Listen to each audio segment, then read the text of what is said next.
हार की जीत। माँ को अपने बेटे और किसान को अपने लहलहाते खेत देखकर जो आनंद आता है, वही आनंद बाबा भारतीय को अपना घोड़ा देखकर आता था। भजन से जो समय बचता, वह घोड़े को अर्पण हो जाता। वह घोड़ा बहुत सुंदर और बड़ा बलवान था। बाबा भारतीय उसे सुल्तान कहकर पुकारते, खुद दाना खिलाते और देख देख कर प्रसन्न होते थे। उन्होंने रुपया, माल, असबाब, जमीन आदि अपना सब कुछ छोड़ दिया था। अब गांव से बाहर एक छोटे से मंदिर में रहते और भगवान का भजन करते थे। मैं सुल्तान के बिना नहीं रह सकूंगा। उन्हें ऐसी भ्रांति सी हो गई थी। वे उसकी चाल पर लट्टू थे। कहते, ऐसे चलता है जैसे मोर घटा को देखकर नाच रहा हो। शाम को जब तक सुल्तान पर चढ़कर 8-10 मील का चक्कर न लगा लेते, उन्हें चैन न आता। वहीं खड़ग सिंह उस इलाके का प्रसिद्ध डाकू था। लोग उसका नाम सुनकर कांपते थे। सुल्तान की कीर्ति उसके कानों तक भी पहुंची। उसका हृदय उसे देखने के लिए अधीर हो उठा। वह एक दिन दोपहर के समय बाबा भारती के पास पहुंचा।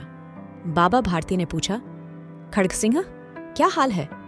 खड़ग सिंह ने सिर झुकाकर उत्तर दिया, आपकी दया है। कहो, इधर कैसे आ गए? सुल्तान की चाह खींच लाई। बाबा भारती और खड़ग सिंह अस्तबल में पहुंचे। बाबा ने घोड़ा दिखाया, घमंड से। खड़ग सिंह ने देखा, आश्चर्य से।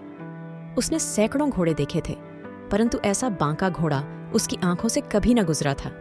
सोचने लगा, ऐसा घोड़ा खड़ग सिंह के पास होना चाहिए था।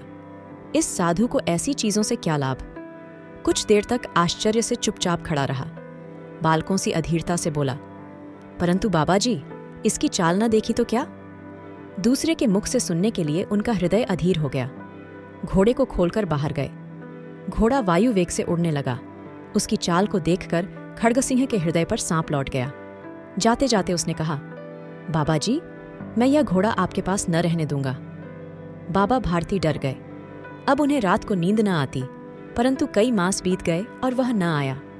बाबा भारती कुछ असावधान हो गए और इस भय को स्वप्न के भय की नई मिथ्या समझने लगे। संध्या का समय था।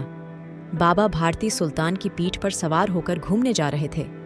इस समय उनकी आंखों में चमक थी, मुख पर प्रसन्नता। सहसा एक ओर से आवाज आई, ओ बाबा, इस कंगले की सुनते जाना। आवाज में करुणा थी। बाबा ने घोड़े को रोक लिया। देखा, एक अपाहिज वृक्ष की छाया में पड़ा कराह रहा है। बोले, क्यों, तुम्हें क्या कष्ट है? अपाहिज ने हाथ जोड़कर कहा, बाबा, मैं दुखियारा हूं, मुझ पर दया करो। रामावाला यहां से 3 मील है, मुझे वहां जाना है। घोड़े पर चढ़ा लो, परमात्मा भला करेगा। वहां तुम्हारा कौन है? दुर्गा दत्त वैद्य का नाम आपने सुना होगा। मैं उनका सौतेला भाई हूं। बाबा भारती ने घोड़े से उतरकर अपाहिज को घोड़े पर सवार किया और स्वयं उसकी लगाम पकड़कर धीरे धीरे चलने लगे। सहसा उन्हें एक झटका सा लगा और लगाम हाथ से छूट गई। उनके आश्चर्य का ठिकाना न रहा जब उन्होंने देखा कि अपाहिज घोड़े की पीठ पर तनकर बैठा है और घोड़े को दौड़ाए लिए जा रहा है। उनके मुख से भय, विस्मय और निराशा से मिली हुई चीख निकल गई। वह अपाहिज डाकू खड़ग सिंह था। बाबा भारती कुछ देर तक चुप रहे और कुछ समय पश्चात कुछ निश्चय करके पूरे बल से चिल्लाकर बोले, जरा ठहर जाओ। खड़ग सिंह ने यह आवाज सुनकर घोड़ा रोक लिया और कहा, बाबा जी, यह घोड़ा अब न दूंगा, परंतु एक बात सुनते जाओ। खड़ग सिंह ठहर गया। बाबा भारतीय ने निकट जाकर उसकी ओर देखा और कहा, यह घोड़ा तुम्हारा हो चुका है। मैं तुमसे इसे वापस करने के लिए न कहूंगा। केवल एक प्रार्थना करता हूं कि इस घटना को किसी के सामने प्रकट न करना। खड़ग सिंह का मुंह आश्चर्य से खुला रह गया। उसका विचार था कि उसे घोड़े को लेकर यहां से भागना पड़ेगा, परंतु बाबा भारतीय ने स्वयं उसे कहा कि इस घटना को किसी के सामने प्रकट न करना।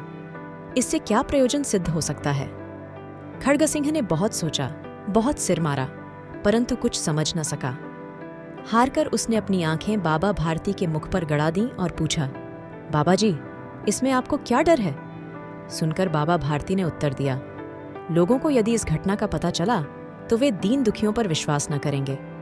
बाबा भारती चले गए, परंतु उनके शब्द खड़ग सिंह के कानों में गूंज रहे थे। सोचता था, कैसे ऊंचे विचार हैं, कैसा पवित्र भाव है। कहते थे, इसके बिना मैं रह न सकूंगा। इसकी रखवाली में वे कई रात सोए नहीं, परंतु आज उनके मुख पर दुख की रेखा तक दिखाई न पड़ती थी। उन्हें केवल यह ख्याल था कि कहीं लोग दीन दुखियों पर विश्वास करना न छोड़ दें।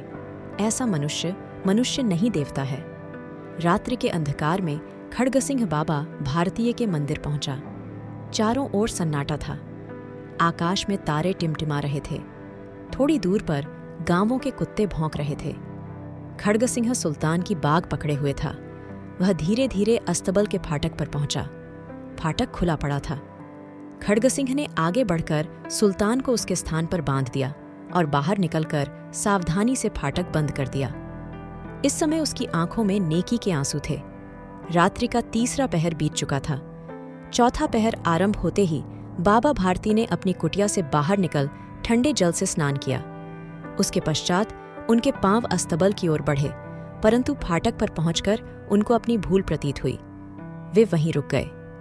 घोड़े ने अपने स्वामी के पांवों की छाप को पहचान लिया और जोर से हिनहिनाया। अब बाबा भारती आश्चर्य और प्रसन्नता से दौड़ते हुए अंदर घुसे और अपने प्यारे घोड़े के गले से लिपटकर इस प्रकार रोने लगे, मानो कोई पिता बहुत दिन से बिछड़े हुए पुत्र से मिल रहा हो। बार बार उसकी पीठ पर हाथ फेरते, बार बार उसके मुंह पर थपकियां देते।